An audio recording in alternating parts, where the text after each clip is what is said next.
आज तीनों भाई पिता की संपत्ति का बंटवारा कर रहे हैं। आहा, देखो भाई, मैं सबसे बड़ा हूँ, इसलिए मैं बंटवारे का काम करूँगा। बोलो, तुम लोगों को मंजूर है? भैया मैं तो मंझला हूँ, आप जो बोलोगे मुझे स्वीकार है।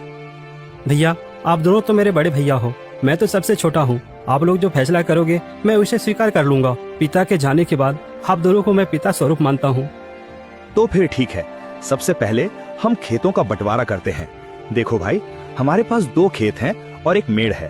हम लोग 3 भाई हैं, इसलिए 2 खेत में से एक मैं और एक मंझला लल्लन का होगा और बचा मेड़ छोटा भाई यानी कि भोले का होगा। अरे वाह, बहुत अच्छा निर्णय है भैया, मुझे मंजूर है। कहो भोला, तुम तो चुप हो गए, क्या तुम्हें मंजूर नहीं? नहीं भैया, आप जो कहेंगे वह मुझे मंजूर है। अच्छा तो ठीक है, अब बारी आती है हमारे पिताजी द्वारा लगाए गए आम के पेड़ का। चलो अब आम पेड़ के पास चलते हैं। अब तीनों भाई आम पेड़ के पास आते हैं। आम के पेड़ में 2 डाली है, दोनों डालियों में आम के फल लदे हुए हैं। देखो भाई, ये है आम का पेड़। अब इसका बंटवारा भी कर लेते हैं। देखो, इसमें 2 डाली है और एक जड़ है।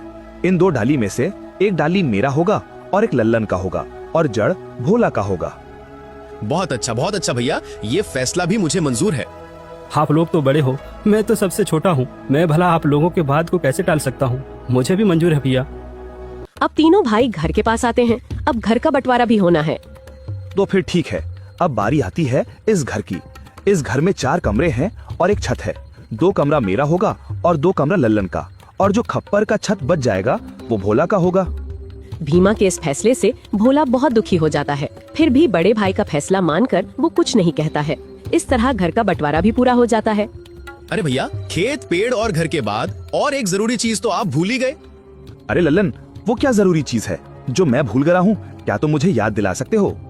भैया, पिताजी ने हम तीनों भाइयों के लिए कुछ रुपए पैसे भी तो छोड़ गए हैं, आप उसे कैसे भूल सकते हो? अरे हाँ, याद आया, जरा रुको, मैं अभी लेकर आता हूँ।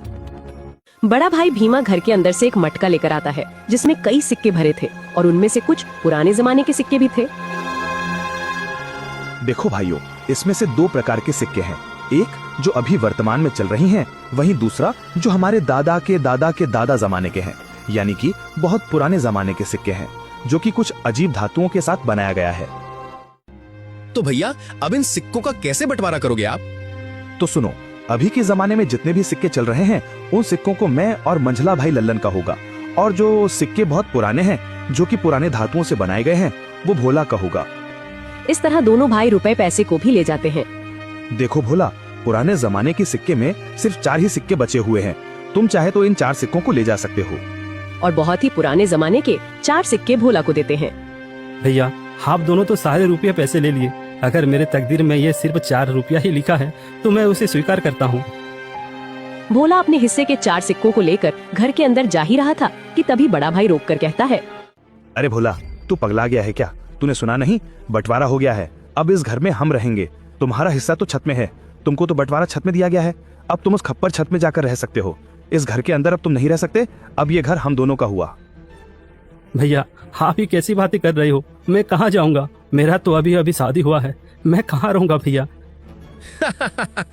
अरे भोला भाई, ये तो तुम्हें पहले सोचना था ना, जब बंटवारा चल रहा था। अब पछताए क्या करें जब चिड़िया चुग गई खेत। दोनों भाई ने भोला और उसकी पत्नी को घर से धक्के मारकर बाहर कर दिया। वहीं दोनों पति पत्नी गांव के तालाब किनारे अपनी एक छोटी सी कुटिया बनाकर रहने लगे। हे भगवान, यह हमारे साथ क्या हो रहा है? अब ना घर का रहे ना घाट का, कैसे चलेगा जीवन? 2 वक्त की रोटी तो छोड़ो, एक रोटी भी नसीब में नहीं है। अब रोते जाओ, जी भर के रोते रहो। अकल तो तुम्हारी घास चढ़ने गई थी, मेरी मती मारी गई थी जो मैंने तुम्हारे साथ विवाह किया। मेरी तो किस्मत ही खराब है। बड़े भाई बोलकर तुमने कुछ ज्यादा ही इज्जत दे दी। देख लिया नतीजा, अब भुगतो।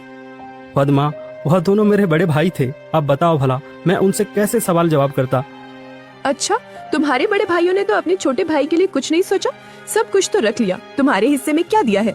खेत के नाम पर मेड़ दिया है और पेड़ के नाम पर जड़ दिया है, घर के नाम पर छत दिया है और पैसे के नाम पर ये आदम जमाने के 4 सिक्के दिए हैं।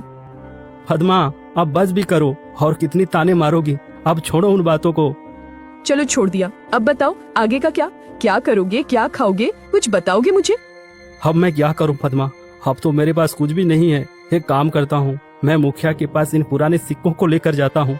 शायद इन सिक्कों के बदले मुझे कुछ नया सिक्का मिल जाए।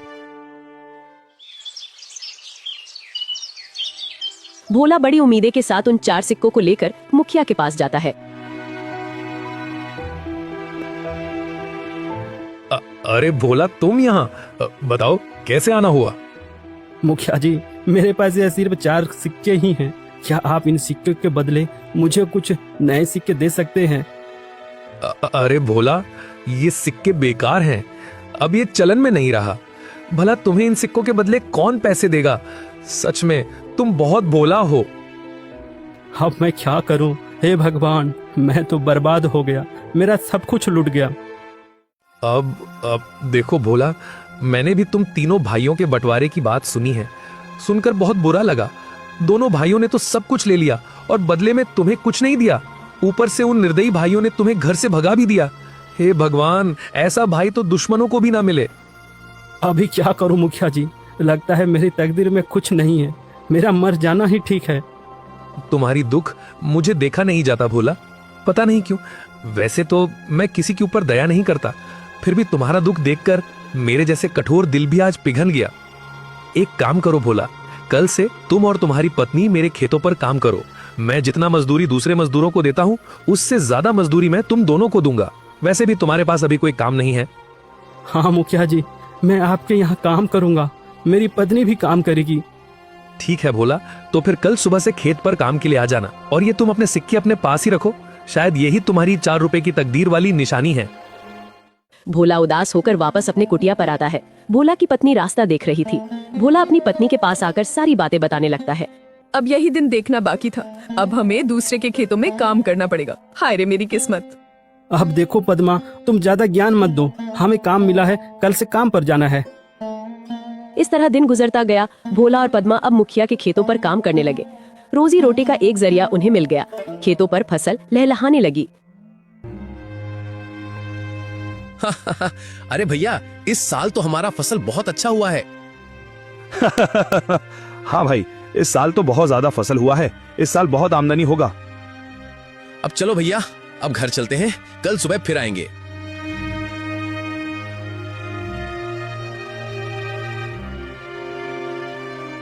अरे पद्मा, देखो सुबह से दोपहर हो गया है, खाने का वक्त आ गया है, चलो कुछ खा लेते हैं। वैसे आज खाने में क्या है पद्मा?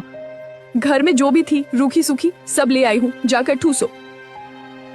थके हारे भोला और पद्मा दोनों खेत के एक किनारे में बैठकर खाना खाने लगते हैं। अरे पद्मा, क्या हुआ? तुम अचानक खाना क्यों बंद कर दी? नहीं नहीं, कुछ नहीं, मैं तो बस ऐसे ही कुछ सोच रही थी। क्यों पद्मा, क्या हुआ? बताओ भी। देखो ना, हम कितना काम करते हैं सुबह से लेकर शाम तक। ऐसा कब तक चलेगा? क्या तुम्हें नहीं लगता कि हमारा कोई संतान भी हो जो बुढ़ापे में हमारा सहारा हो? हाँ पद्मा, बार बार मैं भी यही सोचता हूँ, पर क्या करें, यह सब हमारे हाथ में नहीं, यह तो ऊपर वालों के हाथ में है। पता नहीं किस जन्म की सजा भुगत रही हूँ। भगवान ने तो हमसे मुंह मोड़ लिया है। बेघर होकर हम भटक रहे हैं। हमारे भाग्य में कुछ नहीं, न कोई संतान, न कोई जमीन जायदाद। हाँ पद्मा, अब तो भगवान पर भी भरोसा उठने लगा है। भोला और पद्मा दोनों बातें कर ही रहे थे कि तभी वहाँ अचानक एक चिड़िया आकर बैठ जाती है। अरे अरे, ये देखो तो, यह तो एक चिड़िया है, हमारे पास ही आकर बैठ गई। लगता है इसे भूख लगी है, हमें इसे कुछ खाने को देना चाहिए। हाँ पद्मा, तुम इसे कुछ खिला दो, शायद भूख के मारे यहाँ आ गया होगा। पद्मा ने उस चिड़िया को कुछ चावल देती है। चिड़िया कुछ देर पद्मा को देखती रहती है, फिर चिड़िया उस चावल को खाकर उड़ जाती है। अब चलो पद्मा, घर चलते हैं, शाम भी हो रहा है। भोला और पद्मा दोनों खेतों पर काम करने के बाद अपना कुटिया पर चले जाते हैं।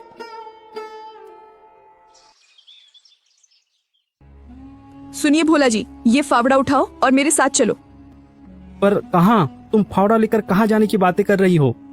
ज्यादा सवाल जवाब नहीं, मेरे साथ चलो, आज कुछ जरूरी काम करनी है। क्या?